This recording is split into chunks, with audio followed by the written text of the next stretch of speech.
Hello students, as we are discussing the chapter 7 of class 8 science, that is combustion. So today's our topic is firefighting, or how fire can be controlled.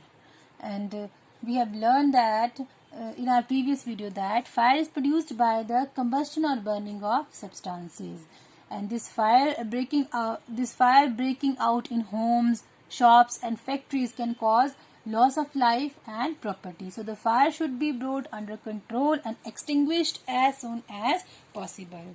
So the firefighting means to control and extinguish unwanted fire, and fire can be controlled by removing one or more of the condition required for the combustion to takes place. And we have also learned that there are three essential conditions for producing fire, and these are fuel or a combustible substance or a material, air or oxygen, and ignition temperature. Any one of these three things is removed, then the burning will stop and fire will be extinguished. And fire can be extinguished in three ways. These are by removing the fuel. But remember, since it is not possible to remove all the combustible substances from the place of fire. For example, if a building catches fire, the whole building cannot be shifted. So the firefighting operation mainly works on two principles, and in most of the cases fuel cannot be eliminated, as we have discussed.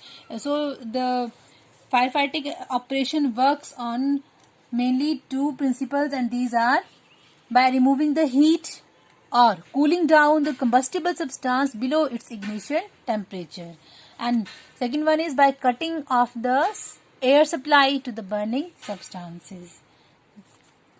Various types of fire extinguisher are used for different type of fire. Now, what are fire extinguisher? Substances which are used to extinguish fire are known as fire extinguisher. For example, sand, water and CO2. Now, we will discuss how water is used as a fire extinguisher. We have generally seen that if a fire break out in a house, or in our neighborhood, the first thing we must do is to call the fire services by dialing 101. When a fire brigade arrives, the firemen extinguish the fire by throwing water under pressure on the fire. And when water is thrown on the fire, it cools a combustible substance. When we throw the water on a substance, it cools a combustible substance below its ignition temperature, and this prevents the fire from spreading. The water, when heated, we know that when we heat the water, it gets converted into its vapor form.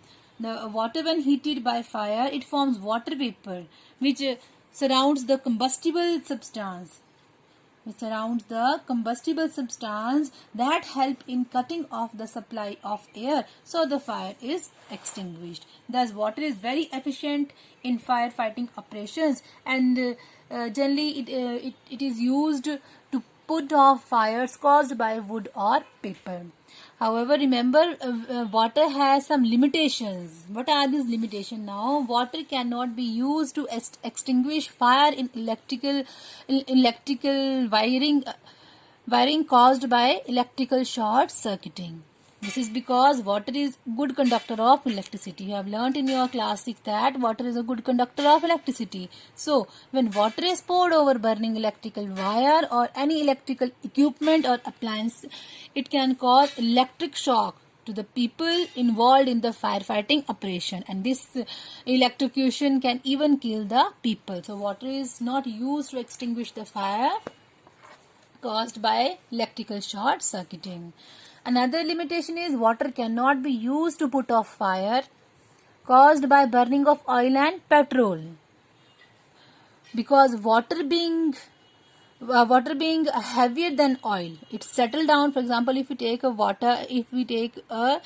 oil in a bowl and pour some water in it, we will find out that water being as a heavier, it settle at the bottom, and oil it is heavier than the oil and settle down at the bottom, and the oil floats over this water and continues to burn, and this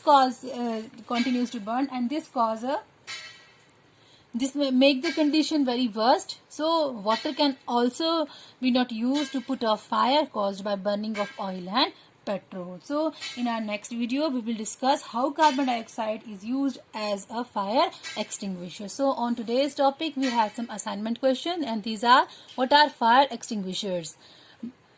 Question number 2. Manu was heating oil to fry potato chips.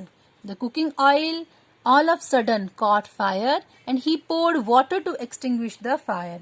Do you think this action was suitable? If yes, why? If not, why not? You have to give conditions in both the cases. In such a condition, what should Manu have done? So watch the video till end and frame the answers. Thank you.